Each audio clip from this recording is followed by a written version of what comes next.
Thank you for joining us on Ask the Experts. I'm your host, Tim Bogatz, and over the course of these episodes, I will be talking with art teaching experts and guiding us through a deep dive into a variety of different media. Each of the questions you hear today have been submitted by a member of our art teaching community. No matter if you are a veteran teacher looking for new ideas, a brand new teacher looking for some guidance, or an experienced teacher who wants to improve their practice, I hope that the advice shared here about teaching each medium can help you. As part of each episode, the show notes will include a plethora of resources to help your teaching if you want to learn even more. Today's episode is about ceramics, and my guest will be Laura Irmis. Let me bring her on to start the discussion and answer our questions. All right, Laura Irmis, welcome to the show. How are you? I'm great. Thanks again for having me. Yeah, well, we are excited to have our ceramics expert on the Ask the Experts episode of the podcast. Do you feel okay being called an expert? Is that fair to say? I love it. I love it. I can add that to my resume. Expert. Well, last time we were here, we talked a lot about your ceramics practice, everything that you did. And, since then, we've gotten a ton of questions about ceramics and about how to teach ceramics. And so I wanted to bring you on and kind of discuss that. So we have a few questions from you, things that you hear a lot when other teachers come to you. And we also have a bunch of questions from listeners of the podcast who want to know, just a little bit of everything. So we're talking a lot of ceramics basics today, just to kind of set the stage for everybody. And the first question that we have is kind of a big picture one, but it's all about prep time, how much to expect, and I guess what's involved with getting clay ready. So let me turn that over to you. Like when you were getting ready to teach clay, what are you doing? What are you thinking about? What does your room look like as you're getting started? Well, that's a great question considering I'm now in a trailer for the the rest of the year. So my area is very different right now, but that's good.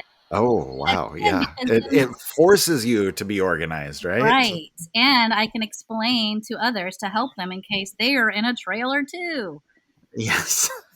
So it's temporary. It's just for the remainder of the year. So it's a bit different. I don't have any running water. Oh, my. Yeah. So that's just one, I have to move. My kiln obviously isn't in the trailer. So moving pottery pieces from here to the distance is a challenge. So in general, though, I would say my prep is making sure, one, I've got all my tools clean. So you don't want any of that dry clay Mm-hmm. into the new wet clay. So that's step one for me. And then getting the canvases. I use canvases or wallpaper works really good. I found out somebody donated wallpaper to me and I use those, which is free. So every student will get one of those for their area and they'll get one or two tools. Since I teach elementary, I'm keeping everything very basic and, simple because they love clay. Anytime I have clay, it's everyone's favorite. Even in high school, they love clay too. So that's the setup. And then my clay, and I'm thinking I'm hoping all teachers, all of their clay comes ready, already wedged. All you do is cut and then give each student the amount. I start with small amounts and we build from that as they, get older. I do have them when they begin. So let's say I have all their tools out, they're ready. I give them a square piece of clay. So I cut the block of clay. I give them their square, and their first step is to start slapping the clay into a round ball. And so then we talk about how, the clay needs to all be the same. It can't be dry on one side. It needs to be round. So while I'm passing out the clay, every student is doing that, which can get a little bit loud. But I tell them to be gentle. Be gentle with the clay. Yeah. And so they're making sure there aren't any lines or folds or creases. And they're just kind of learning to do that, which we do every single time we do a clay project. So for 6 years, we're doing the same thing at the beginning.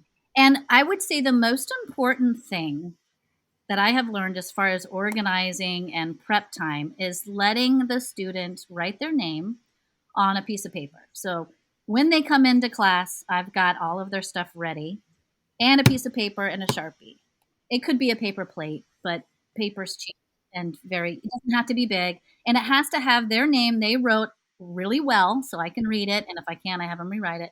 And then the teacher code, which I use as like if they're in third grade and their teacher is Davis, it would be like 3D. Yeah. That's step one because I promise you they're never going to remember what they made that next week or the following week or however it Right. takes me to find it. Right. So that's their step one. And then they're, getting the clay ready. Then we make the project, whatever that would be. I do different, projects for different grade levels, obviously. And so that's how we start. And they love watching me cut the clay. I should say that too. I know that sometimes we may not have time to, have them watch us cut the clay, but you can't get too dried out. So, if you could pre-cut and pre-ball all of the. Yeah, that was going to be my question for you. What's your strategy with that? Because I like to pre-cut just because I like having things done, but I don't always have the time to do that. But then when the kids can actually watch you cut clay, man, they are fascinated by that. And I mean, it's a cool process. I understand. It is. I mean, a wire. So I don't think there's a wrong way to do that, but like, do you usually try and pre-cut it? It depends, it really depends on my day. I like them to see me cut it. So if for an example, what I would do is if I'm running late, they're cutting it or I'm cutting it and handing it to them while they're writing their names. Cause really, Yeah. They come in, they have to sit, they have to get quiet, and then we're ready to begin. So then they still have to write their name. So there is a chunk of time. But sometimes I will have them watch me cut the next class, Oh, yeah. because I have a 5-minute in Yep. between class. Yep. So I, again, just don't have a lot of time to do it myself. But if I do, I would do that and then have them, I would put it back into the clay bag that it comes in so it doesn't get dried out Yeah. because that's the, last thing that you want. So just, again, it just depends. And sometimes I'll only do one level of classes as Mhm. opposed to the full day. I can't imagine doing, 6 classes of clay. I just Yeah. can't. That's too much. Yeah. And my kiln's not that big, and I just don't have the space. So it really depends, really, how much space are we talking? And then for now, I have to wheel everything over. So I try to keep it like I think of it like a healthy way to teach clay, mentally being Right. healthy. Right. 'Cause Rather it's than more work.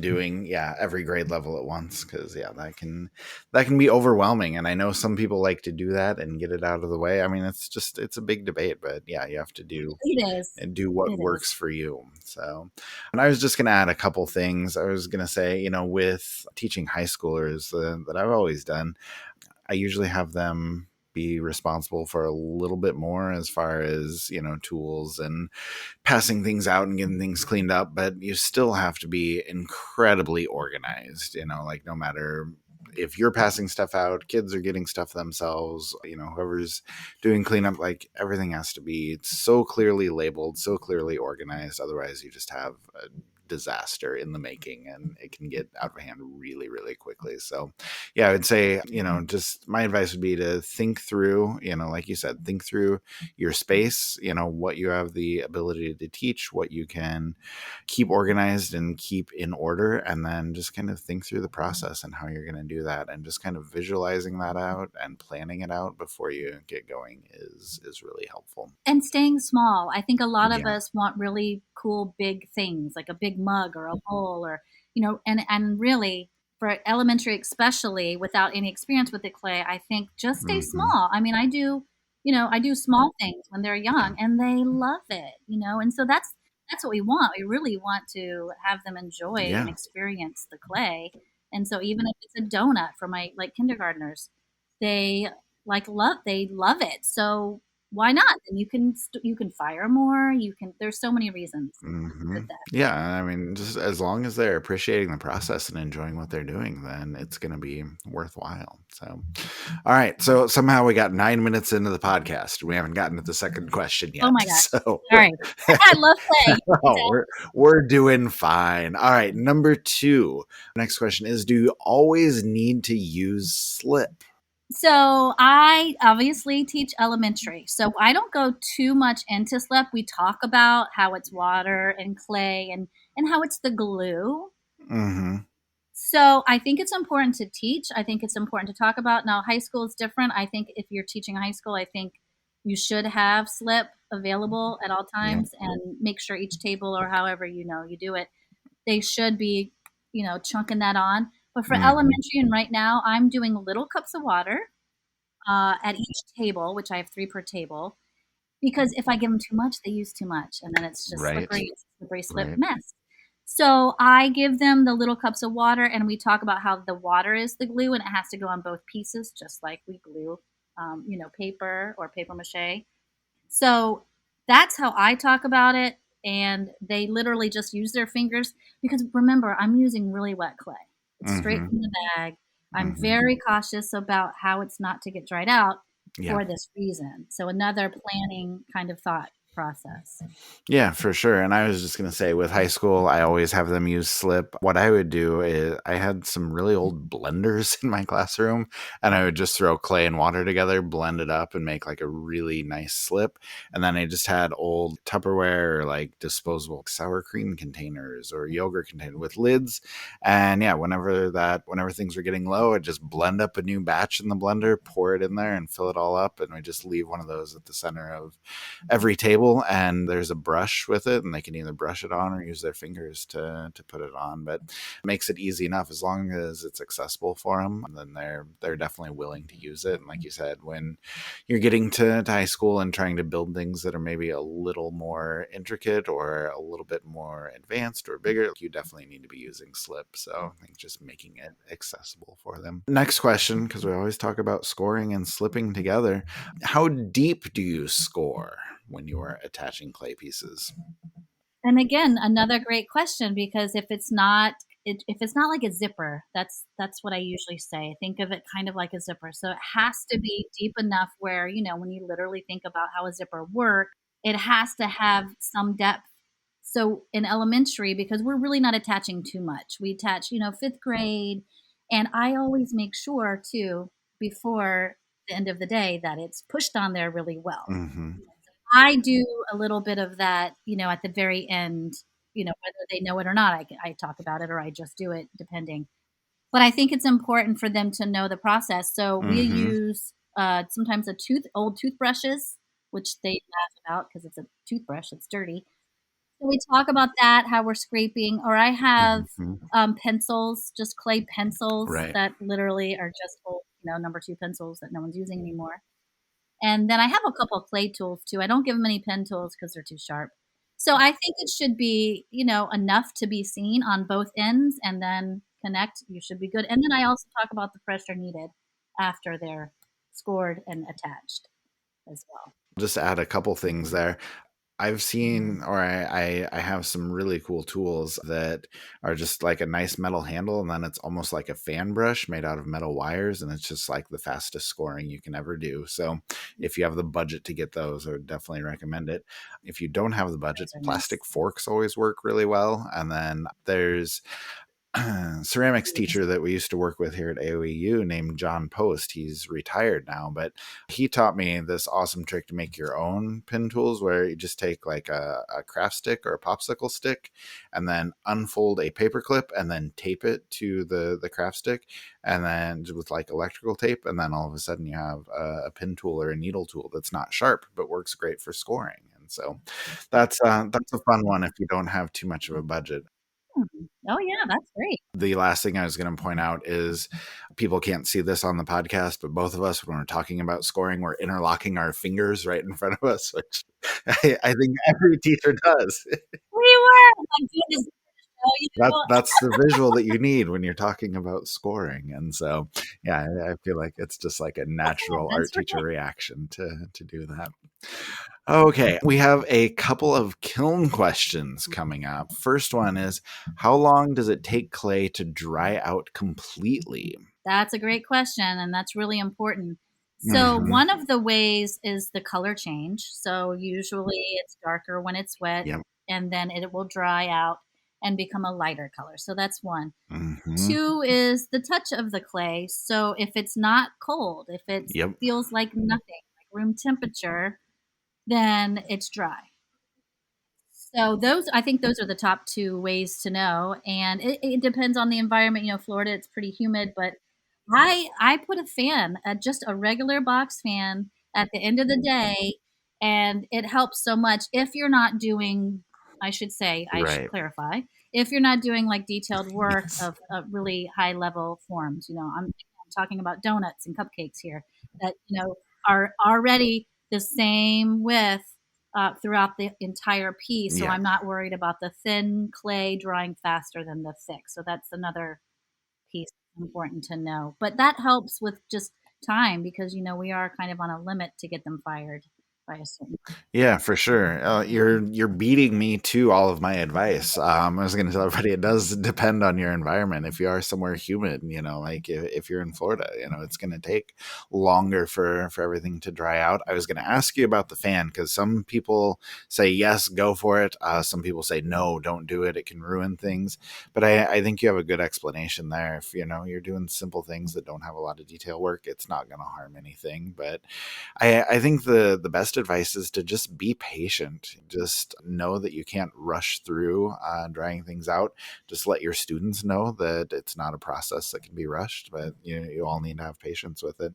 And yeah, I think the cool to the touch test has never really failed me. I always put pieces up against my cheek because it's a little more sensitive than your hands, and then you can Oh, kind of. I that's a good mean, idea. then you get clay on your face, which is the downside, Yeah, but it's it's a always lifestyle.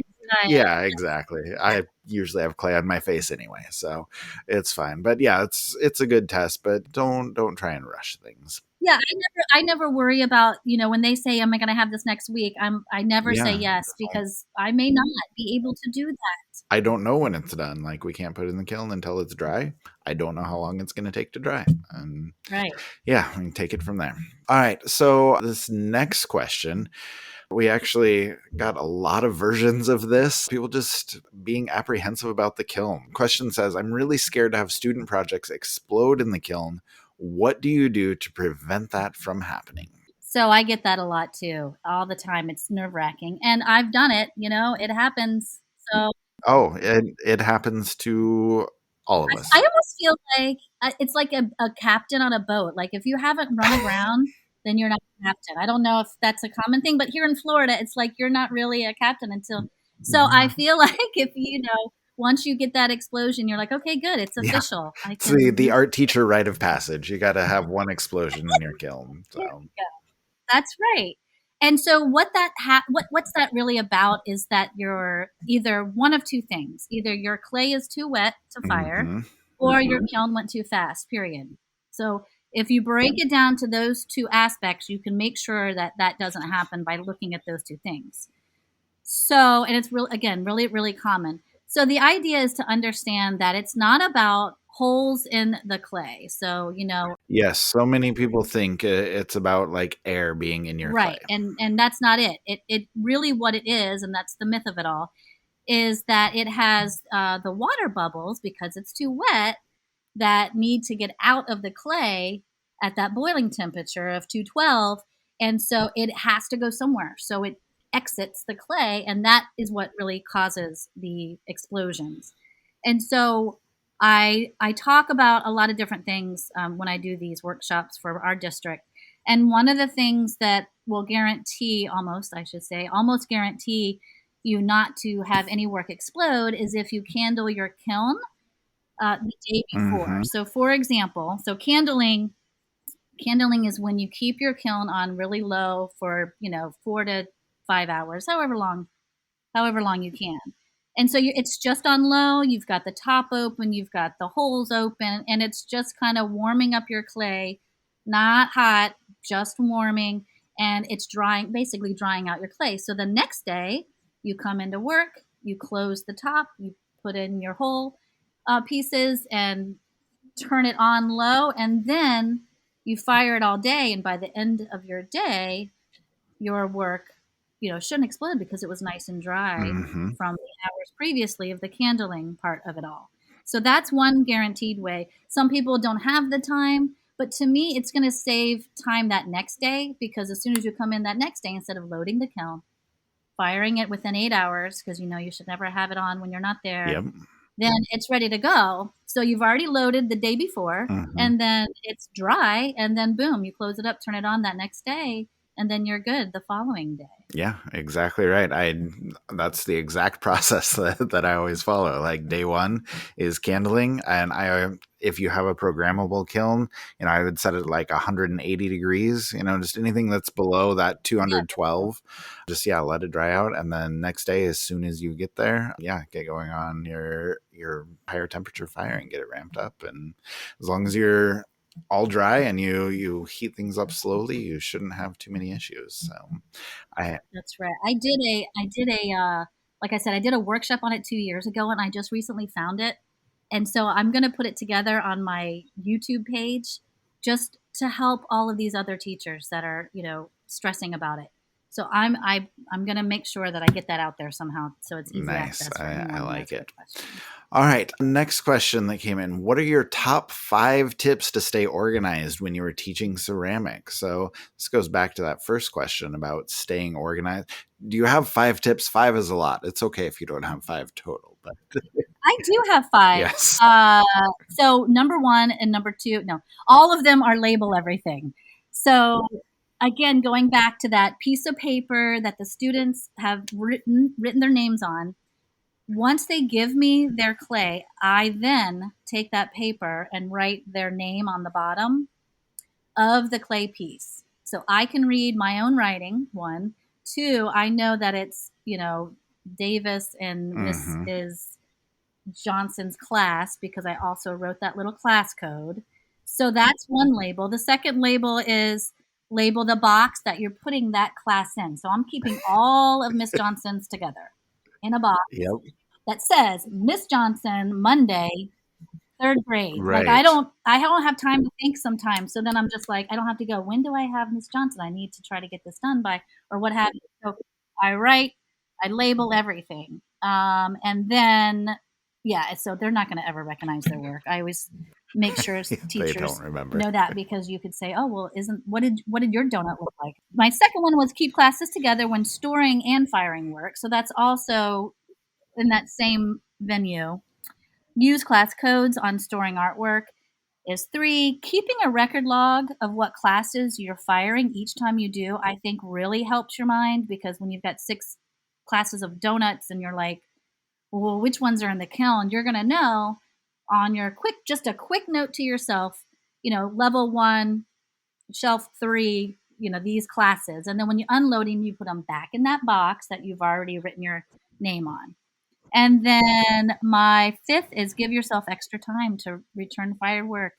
Allow yourself more time, because again, the kids, they're just happy to be part of the play process. And so there's really no need to stress out. So if you need more time, then you just have to explain it to them. Yeah, again, goes back to having patience, like we talked about before.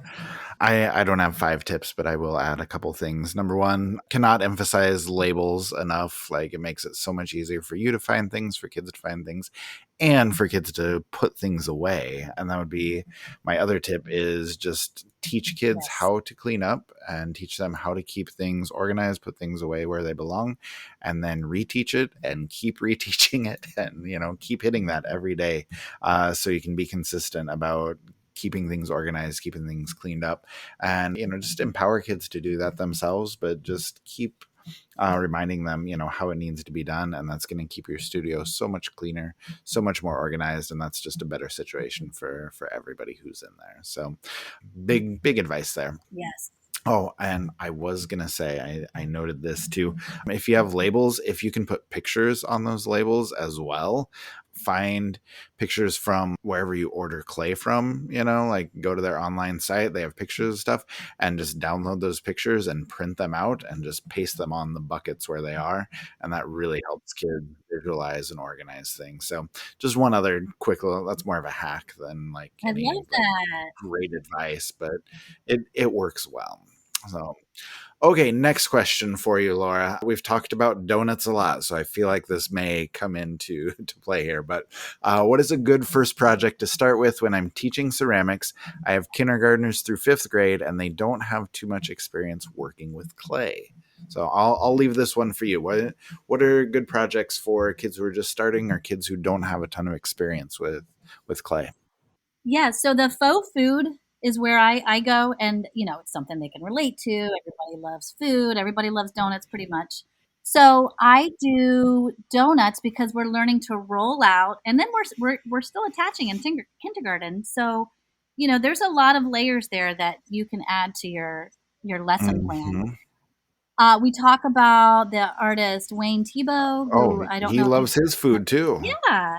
And again, just going back to like looking at art at a different perspective, like food can be, food is important and it's lovely and let's make food. So I talk about him. So I do donuts for kindergarten. And the really fun part for me that I recently started doing the last like 3 years is I will put, when they're done and it's fired, and I don't do glazing a lot just because of Hmm. the time that it takes and the Right, hiring and all right. of that. So for these donuts, I put a large amount of paint, bright pinks, all the fun donut colors that they love, and they take their donut and dip it like you would dip it in frosting. Oh So that's yeah. really fun. Or I've done puffy paint on the top for the sprinkles. Oh So nice. those are Yep. just some next level things that you could do if you have time. I do cupcakes for first grade. I do tacos for fourth grade. They can put Love any it. tacos toppings they want. Pizza. I've done pies before. Nice. So those are always good. And then I recently, this was I think last year, I have a book and it's about Dave the Potter. And I don't know if you're familiar with that book. It's fantastic. It's elementary level. No, I don't know it. So I like to incorporate a lot of different types of artists, obviously, in our art room. I think that's very important. And so what he did was he would write his name and poetry on these pots that he was making for Hmm. for the huge pottery place in, I think, yeah, South Carolina. And so we talk about how he did that. And so one time I had extra clay and extra time, and they wrote their name on a piece of, it's just a small amount of piece of clay. It was a 1 day project. And so we talked about how he would write poetry and they would just write their name. I think it was even first graders. They were very young. And again, they're practicing that letter recognition. We're talking about how to write our name, so many things. And then we're also Hmm. talking about some historical, well known, well, I guess not well known, but hopefully, he'll get to be more well known because the story is just fascinating to me. So that's another one that I. Yeah, I will have to check that out. Two last questions here for you. I know we've turned this into a long episode, but there's a lot to talk about here. First question is, can I recycle the clay that kids don't use, and how do I do it? So what happens with clay is when you use it too much, it dries out. Every time we touch it, our Hmm. hands are absorbing the moisture. So what happens is it becomes to break, it breaks, or just begins to have cracks, and so it just depends on what kind of work you're doing. If Yeah. you want to reuse it, I'm not really big into reusing it because again, it just takes more time. I try to keep what I do in elementary simple and easy for all of us. Hmm. So for me, if I'm going to reuse clay, I'm reusing it for my demos, for my stuff, Yeah. and but I have to say, it's important to mention to them to not keep rolling it out because it will dry out and then it'll break and then they don't want it anymore. So I think it's possible. Yes, the answer is yes, sure, you can recycle, Yeah. but that may take you getting all the clay together, putting it in a bag, spraying with water, and then you got to wedge it. You have to make sure it's all, homogeneous and make sure that you can reuse it. So instead, I just keep it all and then I use it for my demos and Hmm. I'm not worried about it cracking. I think that makes a lot of sense. So, I have a pug mill, so that makes things pretty easy to recycle. But I would say just, yeah, just you have a spray bottle on hand, keep it inside the plastic bag, make sure you're wedging, and that's good. And make sure you don't give kids too much clay, because then, if they have too much to work with, there's always a big chunk just sitting on the edge of the table, just drying out with nothing happening with it. Be aware of how much you're giving kids. Make sure that they're using most of what you give them, and that can Yes, really yes. cut down on waste there as well. So, all right. And then our last question is, I have a bunch of glazes that are dried out. Are they still good? And if so, how can I get them so I can use them again? So do you have a lot of experience with recycling glazes? I do, but I think it's certainly possible. I can't imagine as Yeah. long as, again, we've got to test the glaze. So as long as you add water to it and, Hmm. you can mix it however you want to mix it, it's still going to be usable. You do want it pretty thick. I always say like Yeah. sour cream consistency.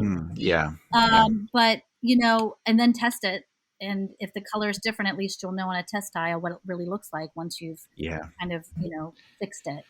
So that's my thoughts. Yeah, so just a quick story to share. When I took over the art room that I was in, I had just a lot of just random crap in this room, but I also had like literally hundreds of bottles of glaze that had dried out, like somewhere between like 100 and 200 bottles of glaze, and they were all just like just crusty like solids. And it was kind of gross, but I just kind of masked up and like got the chunks out of the bottles and kind of like not ground them down to a powder, but kind of smashed them so they're smaller pieces, Mm, made the sort of reconstituting or recycling go a little bit quicker. So you can add water to it, put it through the screen to get those chunks out, break those chunks down, and just kind of repeat that process over and over again. And I got through, I don't know, maybe a fourth of those bottles. I'm like, this is ridiculous. I can't do all this. And so what I did was I just had this long, I had the custodians bring up just like this 4 by 8 foot table. And we put out all the jars of glaze, and I just filled them with water. And whenever kids didn't have something to do, I was like, oh, go recycle the glaze. And so they just take a clay tool and just mix it up and work with it, and just kind of, like I said, keep reconstituting it and just keep mm. working with it. And eventually we got almost all of those glazes back. Like, it took a lot of effort, but it worked out all right. So yeah, just be patient, keep adding water, keep mixing, get it to the consistency you want, and then, like you said, make sure you're testing it so you know what you're getting. And then yeah, they should be reusable. All right. Well, I think that's all of the important questions that we have. So Laura, thanks for Yes. taking some time chatting about all of this. And maybe we can have you back on again and we can do some advanced ceramics questions. Sounds great. I love talking about it anytime. All right, awesome. Thank you, and we'll talk to you soon. Thank you. Bye-bye. Thank you to Laura for her expertise and for taking the time to answer all of our questions. If you want to continue your learning, I want to highlight a few of the links you can find in the show notes. If you are a member of Pro or Flex, we have some incredible resources for you. We are linking to 4 different Pro packs. They are Critical Kiln Safety, Getting Started with Glazing, Hand-Built Ceramics, and Innovative Ceramics Methods. Whether you're looking for beginning information or all the way up to advanced learning, every level is covered. Those Pro Packs have so much important knowledge. They have ideas for your art room and how to teach those ideas, and some great resources that you can use and some that your students can use as well. We are also linking to 2 collections from AOEU's Flex curriculum. There's a coil pottery collection and a slab pottery collection. These collections include videos, lessons, planning sheets, assessments, other resources for students, artist bios, career cards, just so much there. We also have some additional resources that you might find helpful, or some things that maybe will pique your interest. We will link to some articles in the magazine, some additional podcasts that you may want to listen to, and we will jump into the Now Conference archives for some additional learning opportunities. And finally, if you want to start on or improve your ceramics practice, we will link you to the AOEU graduate course for Studio Ceramics, where you have an awesome opportunity to earn graduate credit and make even more of your own work. So please explore, enjoy, and find the resources that are right for you and for your students.